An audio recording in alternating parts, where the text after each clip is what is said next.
베이비 부머는 베이비가 붐을 이룬 시기에 태어났던 이들을 일컫고 있습니다. 보다 구체적으로는요, 2차 대전 이후 출산율이 급등했던 시기, 그 시기에 태어난 이들을 이야기하고 있습니다. 지금 그래프를 한번 보시면요, 일본에도 베이비 부머가 있고 영국과 미국에도 베이비 부머가 있습니다. 단 시기별로 어느 정도의 차이는 있죠. 또 일본, 영국, 미국 같은 경우에는 시작점이 거의 비슷한데 어떤 나라들은 좀 짧게 베이비 부머를 정의하고 있고요. 또 다른 나라들은 좀 길게 베이비 부머를 정의하고 있다라는 거. 보다 구체적으로 말씀드리면은 미국의 베이비 부머는 1946년부터 65년까지 19년 동안 태어난 무려 7,700만 명의 인구를 대상으로 하고 있습니다. 영국도 시기는 비슷합니다. 19년 동안 1,500만 명 정도의 베이비 부머가 태어났습니다. 일본은요, 단카이 세대, 덩어리 세대라고 불리는데요. 베이비 부머가요. 47년, 48년, 49년에 3년간 태어난 700만 정도의 인구를 베이비 부머로 칭하고 있습니다. 우리나라의 경우는 어떨까요? 한국 전쟁이 끝난 후 1955년부터 1963년까지 9년 동안 태어난 인구를 베이비 부머로 칭하고 있고요. 이 인구의 규모는 700만 명이 조금 넘는다라고 일단은 말씀드릴 수 있을 것 같습니다. 하지만 이 그래프를 한번 볼까요? X축은 나이대를 나타내고 있고요. Y축 같은 경우에는 현존하는 인구를 보여주고 있습니다. 이렇게 종 모양으로 생겼죠. 우리나라 인구 구조를 보면요, 한국전쟁 이후에 쌍봉나타의 허리처럼 이렇게 두 번의 정점이 있었는데요. 한 번 정점은 1960년 정도에 있었고요. 실질적으로 58 개띠로 또 이렇게 명명되는 분들, 굉장히 많은 인구가 그 당시에 태어났죠. 다른 한 번은 1970년대 아니면 70년대 초반에 태어난 이들을 이야기하고 있습니다. 이 인구 덩어리를 다 합치게 되면은 전체 인구가 1650만 명 정도가 됩니다. 1650만 명은요, 기본적으로 대한민국 인구의 3분의 1 정도를 차지하고 있습니다. 이따가 자세히 말씀드리겠지만 이 3분의 1에 해당하는 인구가 은퇴가 깊숙하게 진행이 됐거나 아니면은 지금 시작점에 있다라는 것. 굉장히 사회 경제적 의미가 있는 계층이고요. 그렇다면 이 거대 인구 덩어리를 같이 봐야 되는데 저희가 1차 베이비 붐만 볼 수는 없다.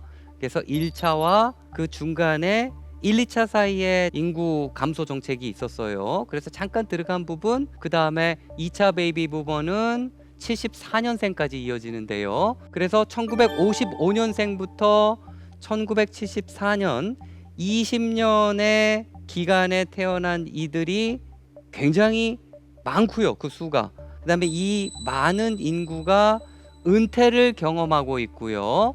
또 이게 미치는 우리 인구적인 측면에서, 또 사회적인 측면에서, 경제적인 측면에서 임팩트가 상당할 거다. 그래서 만약 그 임팩트가 상당하다면 이 두 집단, 1차 베이비 부머와 2차 베이비 부머를 같이 붙여가지고 저희가 그 의미를 살펴보는 게 중요하지 않을까라는 생각을 가지고 있습니다.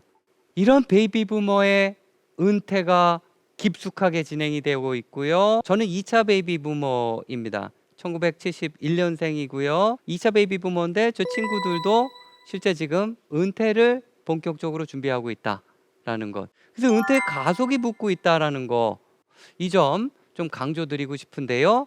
자, 이것과 관련해 가지고 우리가 통계청에서 얘기한 생애 주기 가설을 한번 좀 볼 필요가 있을 것 같습니다. 여기 이렇게 종 모양으로 이렇게 불룩 튀어난 것은요, 소득을 나타내고 있습니다. 노동소득. 노동소득을 보면요, X축은 나이거든요. 어렸을 때는 거의 소득이 없다가 한 20대부터 소득이 점점 증가하죠. 그 다음에 그 픽이 40대 초반입니다. 그리고 점점 줄어드는 양상으로 나타나고 있죠. 하지만 인간인 경우에는 어떤 나이 연령 계층이든 소비가 필요하겠죠. 그래서 소비에 관련된 선은 요 가운데 이렇게 좀 평평하게 나와 있는 선입니다. 그래서 이 노동 소득과 이 소비를 두 개를 같이 동시에 고려한다면 어느 점이 적자 구간인지 연령대별로 한번 살펴볼 때요. 어떤 부분이 흑자 구간인지를 정확하게 좀 판별해낼 수 있는 것 같네요. 이 소득과 소비와의 상관관계 속에서 흑자 구간은 27세부터 59세, 그러니까 거의 60세에 가까운 기간 동안 흑자 구간이고요. 나머지 기간, 어렸을 때는 부모님의 서포트를 받아야 되고요. 오른쪽 적자 구간에서는 본인이 흑자 구간에서 벌어둔 돈으로 이렇게 스프레드 시키면서 써야 하는 그런 상황이다라는 것. 이건 생애 중위 가설에서 굉장히 중요한 이제 그래프 중에 하나다라는 겁니다. 인생에서는 흑자 구간이 있고 적자 구간이 있다. 그 적자 구간은 기본적으로 다른 이의 도움을 받든지, 예를 들어서 어린 경우에는 부모의 도움을 받든지, 그 다음에 또 나이 들은 적자 구간에서는 자신의 어떤 그런 소득을 갖다가 거기에 나중에 그러니까 모아둔 저축으로 쓰든지, 아니면 또 자식의 도움을 받는 어떤 그런 구조가 발생하고 있다라는 것. 1차와 2차 베이비 부머의 은퇴가 빠르게 진행이 되고 있는데요. 중요한 사실은 실제 평균 수명이 굉장히 빠르게 진행되고 있다는 점입니다. 그리고 지금 60대 은퇴하는 분들, 뭐 심지어 50대 중반에 은퇴하는 분들도 100세에 생일상을 받을 가능성이 점점 커지고 있다라는 점입니다. 굉장히 오래 살 가능성이 커지고 있다라는 거죠. 이들이 여생을 행복하게 살아갈 준비가 되어 있을까요? 그리고 어떻게 살아야 행복한 삶을 영위할 수 있을까요? 나머지 여생을요. 자, 이게 오늘의 핵심 내용입니다. 부부 기준으로 은퇴를 앞둔 이들에게 어느 정도가 적정한 생활비겠냐라고 설문조사를 한 결과입니다. 많은 이들이 답했어요. 은퇴 이후에 250만 원, 260만 원 정도, 이 정도가 되면은 부부 기준으로 적정하게 여생을 잘 보낼 수 있겠다라고. 그럼 이 적정 생활비는 아마도 지금 이 방송을 들으시는 분들은 이거 너무 많은 거 아닌가? 이렇게 생각하실 수 있을 것 같아요. 그래서 적정은 일단은 뒤로 밀어두고요. 최소 생활비로 넘어갑시다. 적정 생활비는 사실 영화관도 좀 제대로 가고 좀 고급 레스토랑에 가가지고 한번 기분도 내보고 좀 그래서 좀 그래도 좀 부족하지 않다라고 느끼는 어느 그 정도의 생활비인데요. 그게 너무 좀 많다 보니까 최소 생활비도 같이 질문을 하고 있습니다. 그러면은 최소 생활비는 어느 정도일까요? 물어보는데, 이 최소 생활비는 인간으로서 최소한의 품위를 유지하는 데 필요한 돈입니다. 허리띠를 약간 졸라매고 쓰고 싶은 거 굉장히 많이 참고 그래도 견딜 수 있는, 여생을 잘 견딜 수 있는 그런 비용이 어느 정도가 들까? 답변한 내용을 보면요, 부부 기준으로 200만 원 정도다라는 겁니다. 자, 200만 원이 약간 안 됩니다. 바로 은퇴를 앞둔 이들에게 은퇴 이후에 어느 정도의 생활비를 확보할 수 있습니까? 라는 질문을 했습니다. 상위 그룹 같은 경우에는 국민연금이 차지하는 노후 생활을 확보하는데 굉장히 크고요. 중위 그룹도 뭐 마찬가지로 어느 정도 큽니다. 하위 그룹 같은 경우에는요, 기초연금의 비중이 상대적으로 커지죠. 이 결과를 보시면은 아마 좀 이거 정말 충격적이다라고 생각하시는 분들도 많을 것 같습니다. 이게 은퇴를 앞둔 이들의 현실이고요. 이런 분들이 생각하는 적정 생활비와 최소 생활비 수준은 본인이 감당할 수 있는 수준을 훨씬 넘어서는 어려운 액수다. 그러다 보니까 은퇴는 했는데 실제 일을 해야만 하는 어떤 그런 사람들이 많이 늘고 있다라는 거죠. 그래서 OECD 통계에서는요, 실질 은퇴 연령이다라는 어떤 그런 지표를 따로 별도로 추정하고 있습니다. 아까 전 그래프에서 본 것처럼 상황이 그렇게 녹록치 않다 보니까 여전히 일에 매달릴 수밖에 없는 은퇴자들이 있는 거고요. 또 이런 은퇴자들은 일하는 은퇴자라는 말이 좀 이상하죠, 그렇죠? 이렇게 명명이 되어 가고 있고요.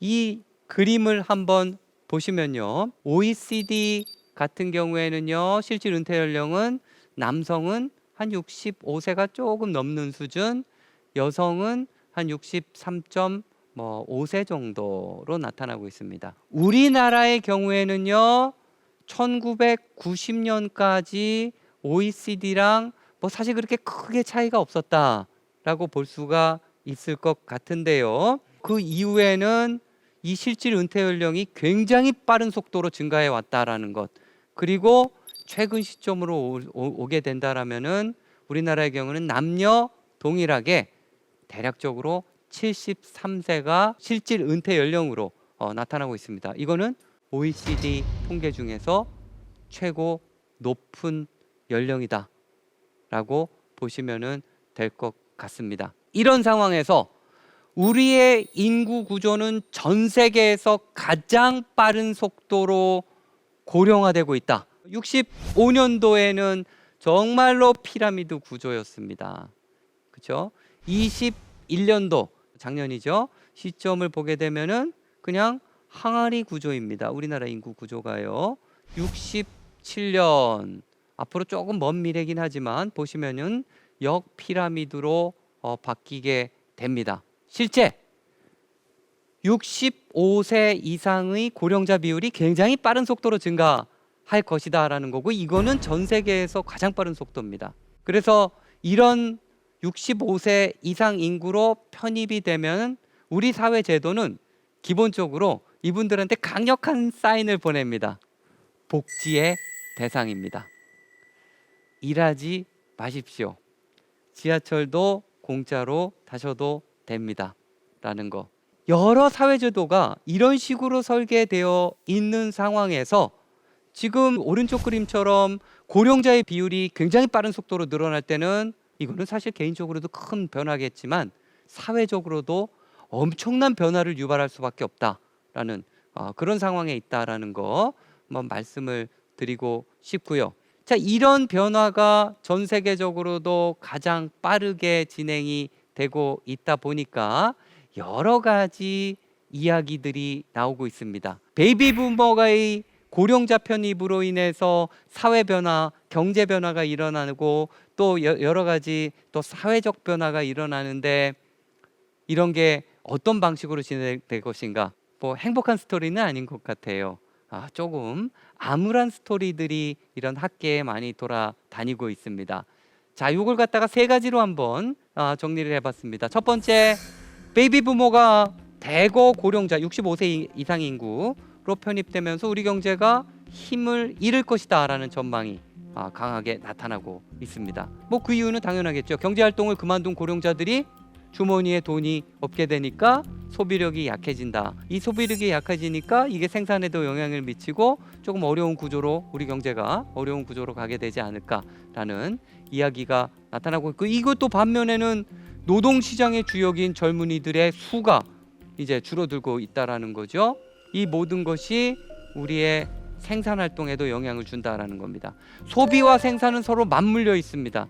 물고 물리면서 경제 성장률을 굉장히 빠른 속도로 끌어내릴 거라는 어떤 그런 괴담 비슷한 이야기가 지금 만연해 있다라는 거 첫 번째 말씀드리고 싶고요. 두 번째는 재작년부터 베이비 부머의 맏형인 1955년생이 65세 이상 고령 인구로 편입이 됐습니다. 이들이 고령자로 편입되면서 그다음에 점점 매년 이제 고령자로 편입되는 인구가 거대 인구 계층이니까요, 많아지겠죠. 정부 곳간이 거덜날 가능성이 있다라는 전망이 나오고 있습니다. 대표적으로 국민연금 얘기가 많이 나오고 있죠. 고령자 수는 증가하고 있습니다. 이들의 평균 수명도 점점 늘어나고 있습니다. 설상가상으로 새로 국민연금에 가입할 젊은이들의 수가 줄어들고 있습니다. 국민연금 고갈하는 속도를 한번 보실까요? 2041년에 픽을 찍는데요. 그 이후에 이런 거대 인구 덩어리가 복지의 대상으로 그냥 있기 때문에 굉장히 빠른 속도로 국민연금이 줄어들고 있고요. 2057년에는 국민연금조차도 바닥날 가능성이 있다. 그래서 사회적으로 최근 내용을 보시면요, 이런 국민연금에 대한 여러 제도적 개편이 필요하다라는 어떤 그런 이야기들이 등장을 하고 있습니다. 세 번째, 좋지 않은 이야기들. 이런 고령화 현상이 세대 간 갈등을 격화시키는 어떤 그런 촉매제가 될 것이다 라는 이야기입니다. 고령자들이 점점 두터워지고 있고요. 이들에게 투입되는 복지 비용은 굉장히 빠른 속도로 증가하고 있습니다. 이는 일하는 생산활동에 투입된 젊은이들의 이익과 상충될 가능성이 크다라는 것.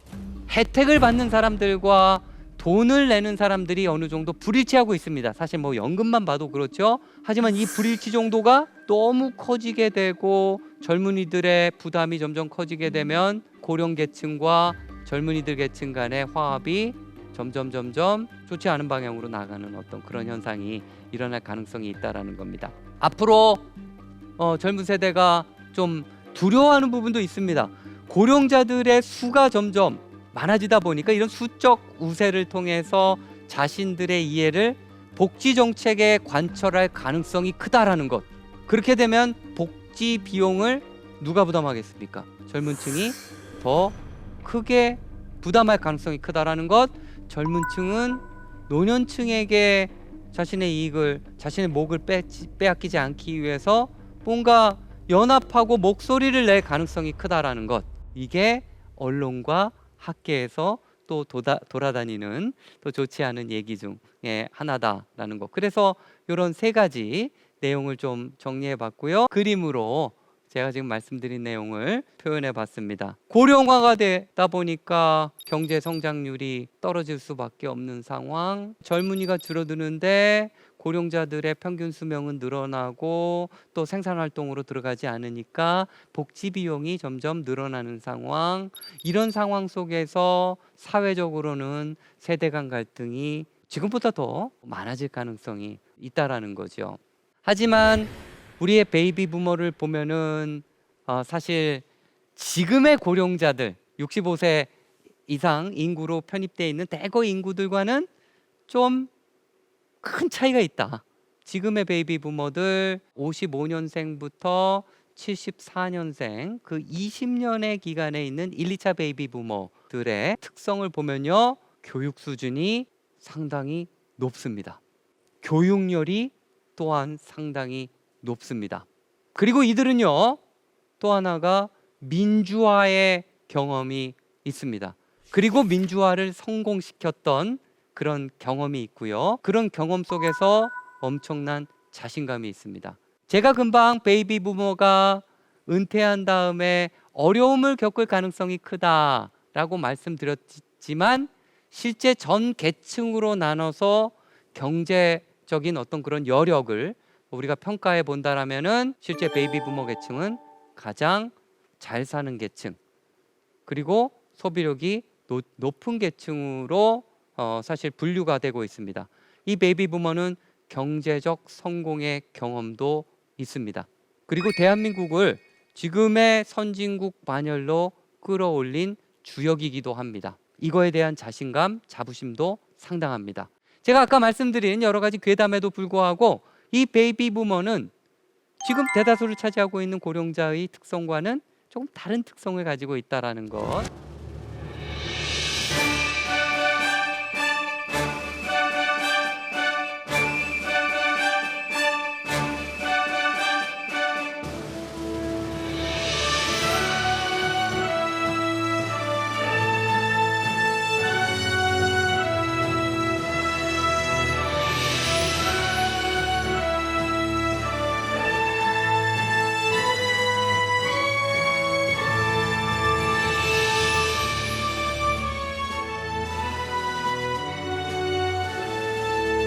이런 베이비 부머가 사회제도적으로 지금 은퇴를 경험할 수밖에 없는 상황, 그리고 은퇴를 하면서 제2의 인생을 지금 꿈꾸고 있는 베이비 부머가 많다라는 것, 저는 그걸 인생 이모작이다라고 지금 표현을 하고 있고요.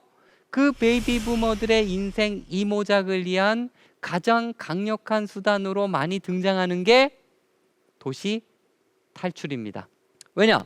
베이비 부머의 상당수가 사실 시골을 떠나서 도시로 일자리를 찾아서 도시로 이동한 이들입니다. 그리고 도시 속 생활에 적응을 하긴 했지만 과거 시골에 대한 고향에 대한 향수를 굉장히 강하게 가지고 있습니다. 그리고 조금 더 지금은 이제 은퇴 이후에 다른 환경, 다른 삶, 그런 다른 환경에서 다른 삶을 꿈꾸고 있다라는 것. 국토연구원의 설문조사를 보면요, 제가 지금 앞세대 베이비 부머다라고 표현을 했는데요, 1차 베이비 부머 55년생부터 63년생까지를 생각해 주시면 됩니다. 설문조사를 해보면요, 귀촌하고 싶다, 귀향하고 싶다, 일부는 귀농도 좀 하고 싶다라는 어떤 그런 이주 의향을 밝힌 이들이 뭐 65%로 상당히 높다라는 거. 그 중에서 구체적인 이주 계획을 짐을 싸고 있는 분들이 14%로 나타나고 있습니다. 상당히 높은 비율이죠. 저는 이게 베이비 부머의 인생 이모작과 상당히 깊은 관련이 있지 않을까 생각을 하고 있습니다. 이 그림을 보는 방법은요, 한번 왼쪽 그림을 좀 소개를 해보겠습니다. 대구 경북 중심으로 해서 인구 이동이 어떻게 일어나고 있는지를 보여주는 그림입니다. 이 그림을 해석하는 방법은요, 우리가 시계가 이렇게 시계 방향으로 이렇게 돌아가고 있죠, 그렇죠? 그래서 시계를 반을 딱 잘라서 왼쪽에서 이렇게 올라가는 그림은요, 유출 인구를 나타내고 있고요, 오른쪽으로 이렇게 꺾어지는 거는요, 그 지역을 중심으로 한 유입 인구를 나타내고 있습니다. 그 다음에 또 하나 보셔야 될 게 색깔입니다. 파란색과 가깝게 나타나면은 인구의 나이를 줄이는 방향, 그러니까 젊은 층이 더 많이 이동한다라는 거죠. 그거를 나타내고 있고요. 빨간색으로 더 강하게 나타난 경우에는 나이를 증가시키는 방향의 인구입니다. 고령자가 아니면 나이가 좀 더 많은 사람들이 더 많이 이동을 한다라고 볼 수가 있겠죠. 왼쪽 그림을 한번 보실까요? 대구 경북에서 인구가 유출되는 곳 정확히 보이지 않습니까? 수도권으로 인구가 굉장히 많이 빨려 들어가고 있다라는 것. 그리고 색깔을 보시면 이게 파랗다 못해 실제 겹쳐져서 하얀색으로 나타날 정도로 그런 인구의 흐름이 나타나고 있다는 것 한번 보실 수가 있겠죠. 자, 근데 좀 다른 측면의 인구 이동이 또 나타나고 있습니다. 대구 경북 지역을 중심으로 한번 보시면요, 빨간색에 이렇게 좀 흩어져 있지만 대구 경북 지역으로 유입되는 인구의 흐름이 나타나고 있습니다. 이거는 아마도 베이비 부머의 인구 이동과 관련되지 않을까 생각을 하고 있는데요. 오른쪽 그림을 한번 보실까요? 이건 전국 단위입니다. 광역시 중심으로 수도권 인구 유입 현상이 굉장히 강하게 나타나고 있습니다. 그리고 전국적으로 나머지 지역에 우리 금급 지역이라든가 중소도시 지역을 중심으로 해서는 이런 빨간색의 인구 유입 흐름이 나타나고 있다. 좀 특별하죠? 제주도 같은 경우에는요, 청년 인구의 유입이 강하게 나타나고 있는 거 그냥 한번 참고해 주시면은 될 것 같습니다. 이 흐름이 진짜 어떻게 나타나고 있는지를 갖다가 한번 통계청 자료를 이용해서 분석을 해봤습니다. X축은 나이입니다. Y축은요, 순 이동자 수를 나타내고 있습니다. 자, 0을 중심으로 해서 위쪽으로 가게 되면은 농촌 지역으로의 순 이동 인구가 많이 나타나고 있다라는 거고요. 아래쪽으로 갈수록은 도시 지역으로의 어떤 그런 유출이 더 많다라는 상황을 보여주고 있습니다. 그래프 왼쪽을 보시면요, 젊은 인구의 흐름은요, 사실 도시 지역으로 굉장히 많이 가고 있습니다. 이 픽을 보면은 한 24세, 25세 인구가 도시 지역으로 굉장히 빠르게 유출되고 있는 어떤 그런 현상. 자, 여기 가운데 인구 계층을 보면요, 농촌 지역으로의 흐름이 또 강하게 나타나고 있죠. 굉장히 체계적으로 나타나고 있습니다. 이동자 수 측면에서는 많지는 않지만 이런 흐름이 나타나고 있다는 것. 그 다음에 제가 여기에 박스 친 부분이 1, 2차 베이비 부머를 나타나고 있다라는 것. 이런 베이비 부머의 어떤 그런 중소도시 아니면 농어촌 지역으로의 인구 이동이 강하게 나타나고 있는 어떤 그런 상황이다. 그리고 이게 예전과 뭐 한 10년 전과는 다른 인구 이동 패턴이다라는 것을 말씀을 드리고 싶습니다. 그러면 이들의 인구 이동은 어떤 패턴일까? 귀향 패턴, 맨 왼쪽에 있는 겁니다. 예를 들어서 뭐 문경에서 태어나서 서울에서 또 자리를 잡고 살다가 다시 문경으로 이동하는 것, 유턴이죠. 유턴의 어떤 인구 흐름이 있을 수 있고요. J턴 같은 경우는 조금 다릅니다. 예를 들어서 문경에서 살다가 문경을 떠나서 서울에서 살다가 그 서울과 가까운 지역, 요즘 꼬리가 짧지 않습니까? 가평이라든가 아니면 뭐 홍천이라든가 수도권과 가까운 지역으로 옮기는 J턴이 있을 수 있습니다. I턴은요, 비수도권 지방 출신이 아니에요. 그냥 대도시에 태어나고 대도시에 살던 사람들이 그냥 지방 중소도시라든가 농촌으로 그냥 바로 내려가는 U턴이 있고 J턴이 있고 I턴이 있습니다. 제가 여러 분석을 한 결과 이 세 가지 이동 유형이 굉장히 강하게 나타나고 있다는 겁니다. 그래서 요 점은 좀 염두를 해주시면 될 것 같고요. 그러면 왜 이런 UJ, I턴이 베이비 부머를 중심으로 강하게 나타나고 있을까? 첫 번째 도시 탈출은 정말 저는 저 시골 출신이었는데 도시에 와가지고 너무 지쳤다라는 겁니다. 그래서 이런 아주 각박한 도시적 환경을 벗어나는 수단이고 또 귀한 기촌 귀농을 하게 되면은 건강을 챙길 수 있다라는 것. 여기에는 육체적 건강뿐만 아니라 정서적인 건강도 포함되어 있는 개념이다라는 거. 둘째로 귀촌 귀농 귀향을 하게 되면은 뭔가 새로운 세팅에서 새로운 삶을 시작하고 싶다라는 것. 또 이런 것들을 통해서 새로운 경제 활동을 하고 또 여생을 가족이나 친구와 함께 또 보내기 위해서 또 귀향을 하는 어떤 그런 사람들도 또 많고요.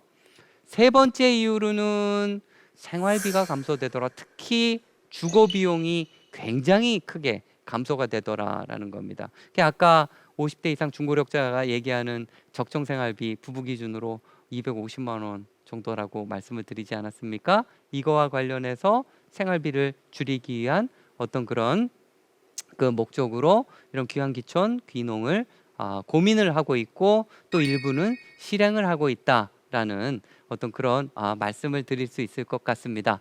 저는 베이비 부머가 이렇게 은퇴 후에 다른 지역으로 이동을 한다거나 아니면 고향으로 이동하는 이런 현상, 행복을 위해서라고 보고 있습니다. 자, 외적 요인을 보면요, 인구사회학적 요인들도 있어요. 여기에는 뭐 연령도 행복감에 영향을 주고 성별도 영향을 주고 남녀 차이가 또 발생하기도 합니다. 그다음에 교육 수준, 소득 수준 이런 것들이 외적 요인으로 내 해피니스에 영향을 주기도 합니다. 내적 요인도 있어요. 개인의 기질도 있고 성격도 있고 인생을 바라보는 태도, 다른 사람을 바라보는 태도, 이거에 또 행복감이 영향을 받기도 하죠. 자존감도 영향을 주기도 하고요. 이런 행복 연구는 학계에서도 진짜 너무나 많이 진행이 됐어요. 그리고 통계적 검정 과정을 엄청나게 많이 거쳤어요. 행복에 가장 큰 영향을 주는 요인은 무엇일까요? 연구 결과 돈이었습니다. 제가 이 연구 결과를 보면서 이거 돈, 경제적인 거 이거 무시할 게 못 된다 라고 생각을 했어요. 그리고 우리나라 사람들을 위해서 한번 설문조사를 해보면 우리나라 사람들은 좀 뭐 한 3, 4년 전에 이런 설문조사이기도 하지만 빌 게이츠 회장이 가장 행복한 사람일 거다라고 꼽았던 적도 사실 있습니다. 하지만 이 그림을 볼까요? 돈은요, 소득 수준은요, 행복감에 지대한 영향을 미칩니다. 그래프의 왼쪽을 한번 보세요. 100만 원 소득을 받던 사람들이 조금 더 받게 되면 행복감이 굉장히 빠른 속도로 증가합니다. 근데요, 이건 지금 우리나라 자료입니다. 한 450에서 500만 원 정도를 넘어가게 되면은 기본적으로 행복감은 더 이상 반응하지 않아요. 실제 조사를 해보면 500만 원 가구와 500만 원 소득 가구와 1000만 원 가구 소득 차이는 그렇게 크지 않습니다. 그래서 소득이 행복에 미치는 영향에 관한 한 대한민국 많은 분들이 사실은 삼성의 이재용 씨와 별반 차이가 없다라고 생각할 수도 있을 것 같습니다. 하지만 여기에 시사점이 있습니다. 어느 정도 경제력이 확보가 되면은 그때부터는 보다 행복하기 위해서 포트폴리오를 잘 구성해야 된다라는 것, 또 다른 행복 요인을 찾아야 된다라는 것, 이거는 정말 중요한 어떤 그런 요인인 듯 합니다. 소득 말고도 사람을 행복하게 만들거나 불행하게 만드는 굉장히 중요한 요인이 또 한 가지 있습니다. 타인과의 관계, 다른 사람과의 관계가 어떤지 굉장히 중요합니다. 다른 사람과 소통을 하고 있는지, 다른 사람을 이해하고 있는지, 다른 사람으로부터 이해받고 있는지, 이거는 정말 중요한 행복 요인 중에 하나입니다. 외로운 사람은요 절대 행복하지 않습니다. 그 다음에 또 다른 중요한 한 가지, 제가 돈도 갖고, 그렇죠? 다른 아주 그냥 아주 옆에 그 내 비밀을 다 털어놓고 지지받을 수 있는 어떤 그런 사람이 있고요. 그 다음에 학력 수준도 높고 뭐 다 가졌습니다. 다 가졌음에도 불구하고 이게 없으면은 그냥 행복감 도루묵 되는 거, 요인이 하나가 있습니다. 바로 건강입니다. 그래서 이 건강을 챙기는 것도 행복을 높이는 중요한 요인 중에 하나다라는 거. 자, 그래서 제가 두 번째 질문을 한번 드리겠습니다. 경제력, 사회적 관계, 그 다음에 건강 다 중요합니다. 그렇죠? 그래서 제가 한번 질문을 드려보면요, 아주 건강해요, 친구도 많아요, 근데 돈이 없어요. 그 다음에 두 번째, 건강하고 돈도 많은데 친구가 없는 사람, 돈도 많고 친구도 많은데 맨날 아픈 사람, 이 중에서 어떤 사람이 제일 불행할까요? 아니면 상대적으로 행복할까요? 결론은요, 모든 걸 다 갖춰야 됩니다. 행복하기 위해서는요. 이건 굉장히 중요합니다. 인간의 행복감을 위해서 이런 중요한 필수 요소는 다 갖춰야 된다라는 게 실질적으로 결론이고요. 다른 걸 다 갖춰도 뭐 하나가 결핍이 되면은 다른 게 다 소용이 없어져 버리는 어떤 그런 상황이기 때문에, 그래서 다시 베이비 부머로 이제 한번 돌아가 봅니다. 인간 행복의 3대 요소는 건강을 챙길 수 있는 거, 경제력을 어느 정도 확보할 수 있는 거, 이게 돈이 없어가지고 너무 궁색한 삶을 살지 않는 거, 그 다음에 어느 정도 같이 놀 친구가 있는 거, 그렇죠? 이거 굉장히 중요하다라는 겁니다. 하지만 우리의 비수도권은요, 경제적 기회, 의료 서비스의 기회, 문화시설의 기회 측면에서 수도권과 상당한 차이를 보이고 있다라는 겁니다. 베이비 부머가 은퇴를 하고 인생 이모작을 설계하고 싶고, 인생 이모작의 가장 중요한 수단으로서 도시 탈출을 고민을 하고 있는데, 지방은 이거에 대해서 어느 정도 준비가 좀 덜 돼 있다라는 거죠. 이거에 대한 지원 정책, 이거에 대한 적극적 정책이 필요하지 않을까라는 생각을 가지고 있고요. 베이비 부머가 대도시를 떠나고 싶지만 떠나지 못하는 이유, 이런 것들이 없기 때문에.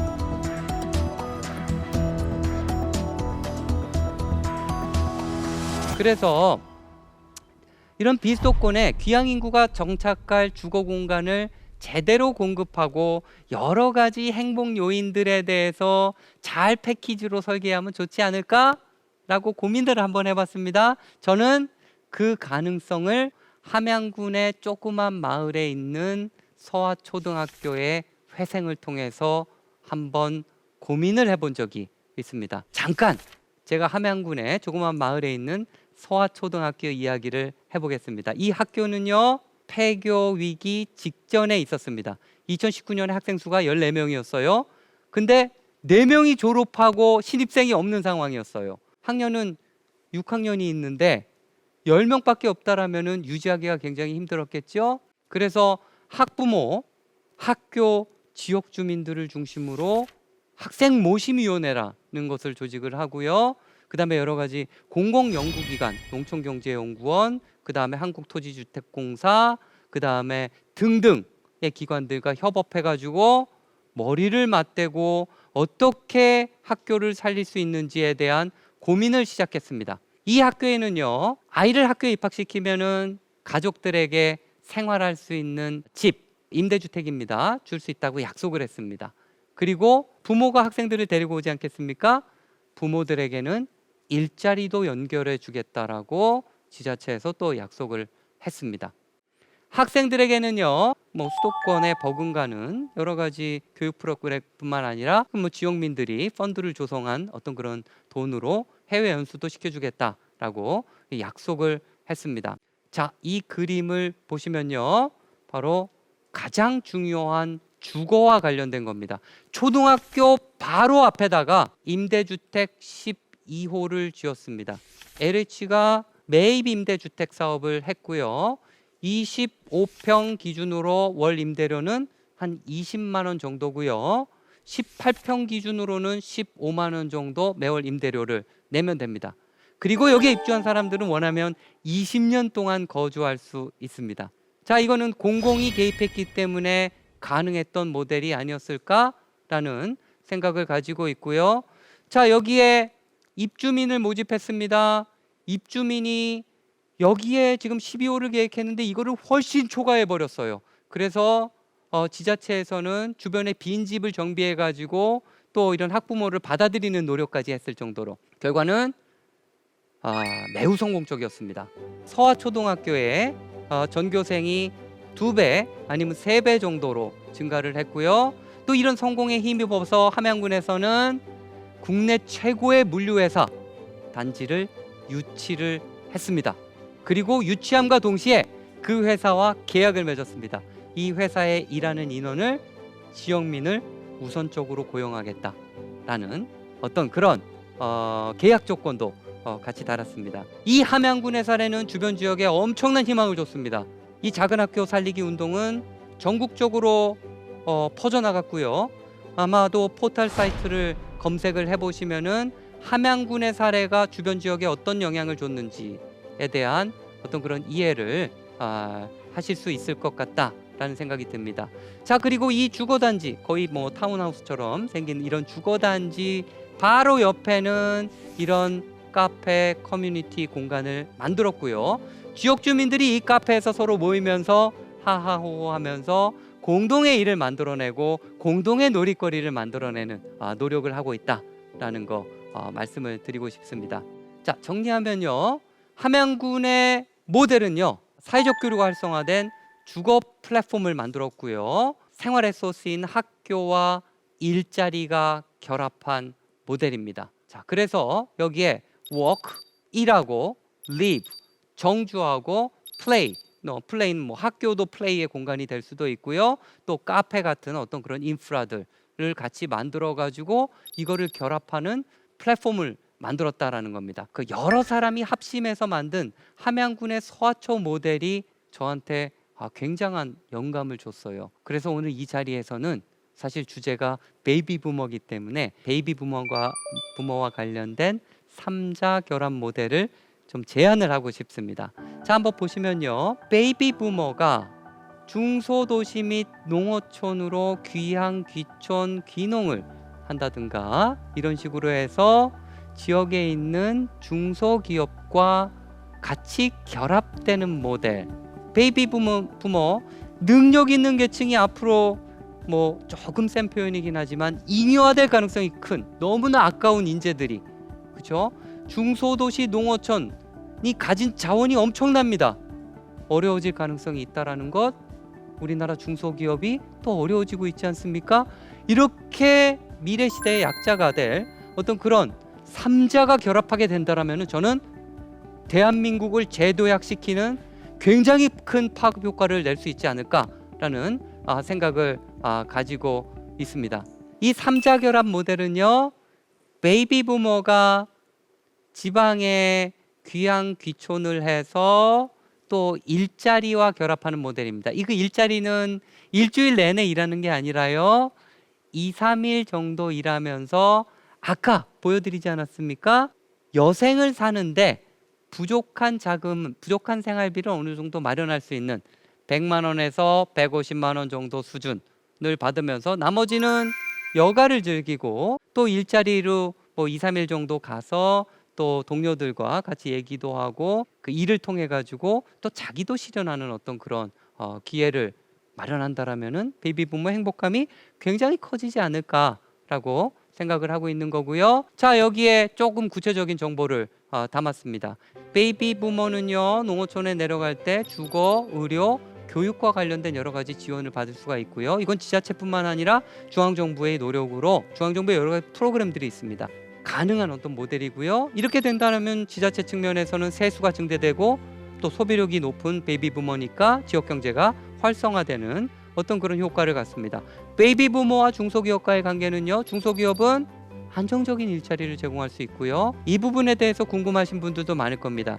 지역에 가시게 되면은 실제 굉장히 튼실한 중소기업들이 많습니다. 그리고 저희가 인터뷰를 하다 보면은 아주 구인난에 아주 허덕이고 있는 그런 중소기업들도 있습니다. 그리고 그런 기업들이 일주일 내내 누구를 채용하겠다 이렇게 생각하지는 않습니다. 그래서 실질적으로 이런 중소기업이 베이비 부모한테 안정된 일자리를 제공할 수 있고요. 또 베이비 부모는 또 임금 수준을 어느 정도 양보해 가지고 좀 적은 임금을 받더라도 또 적은 시간을 일하고 또 적은 임금을 받고 또 부족한 생활비를 채우는 굉장히 좋은 어떤 그런 조건이 될 수가 있을 것 같고요. 농어촌 지자체들은요, 생산시설 및 기반시설에 대해서 서포트를 하고 또 중소기업은 또 지역경제에 활성화하는 어떤 그런 효과를 가질 수 있다라는 겁니다. 조금 부끄럽긴 하지만 제 사진을 여기다가 집어넣어 봤습니다. 은퇴 후 지방 중소도시에서 좋은 이웃들과 함께 할 수 있는 타운하우스에 살면서 2, 3일 정도 일터에 나가서 다른 사람과 교류를 하는 것, 단지 내에서도 교류를 하고 일자리에서 교류를 하고, 지금까지 사실은 제 로망을 얘기해 본 것이었습니다. 저는 강원도 출신이고요.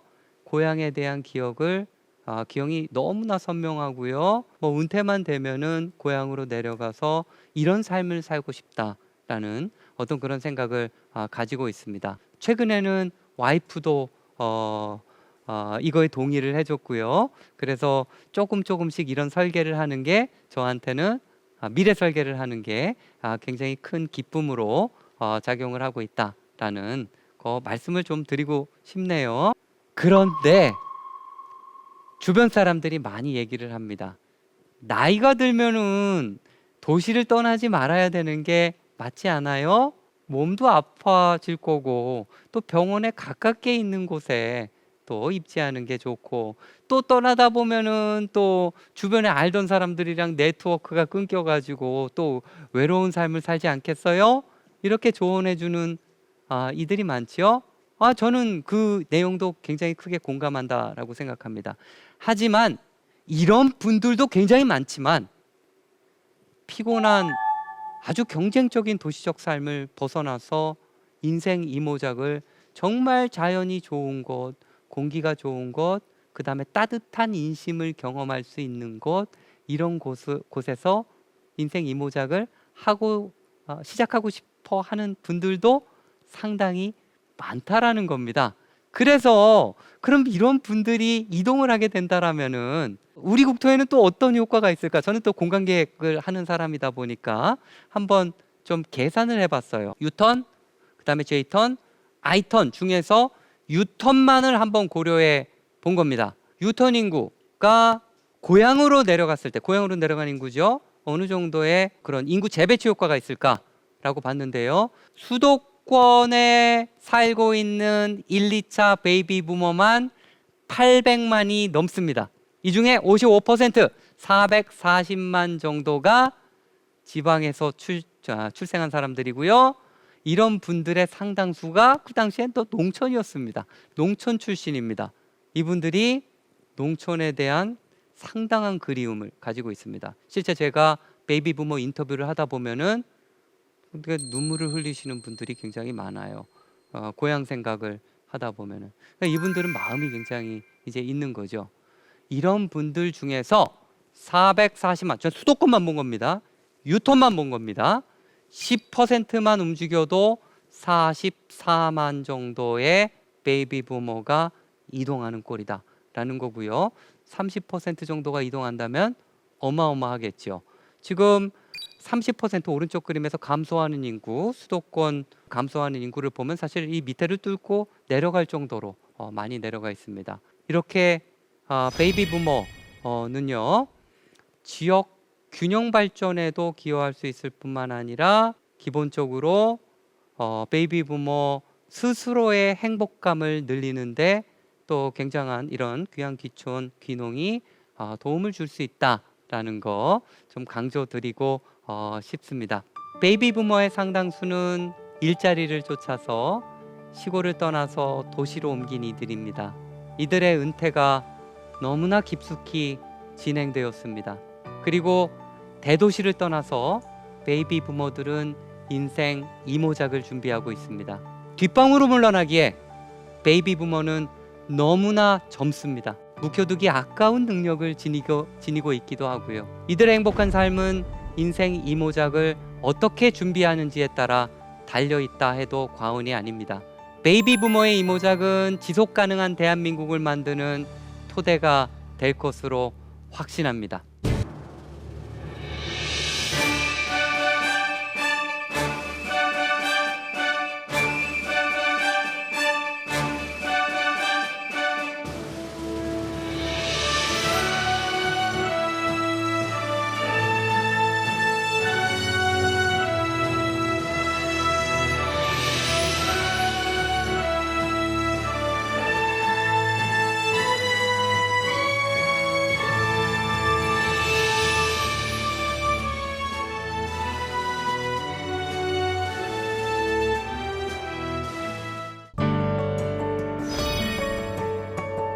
오 마이 베이비 부머.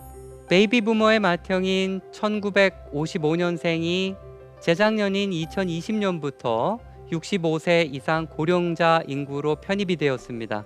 이는 2020년부터 앞으로 20년간 매해 80만 명 내지 100만 명 정도가 고령자로 편입된다는 이야기이기도 합니다. 대한민국 인구의 3분의 1을 차지하는 인구가 20년 만에 고령자로 편입되는 꼴이 되겠죠.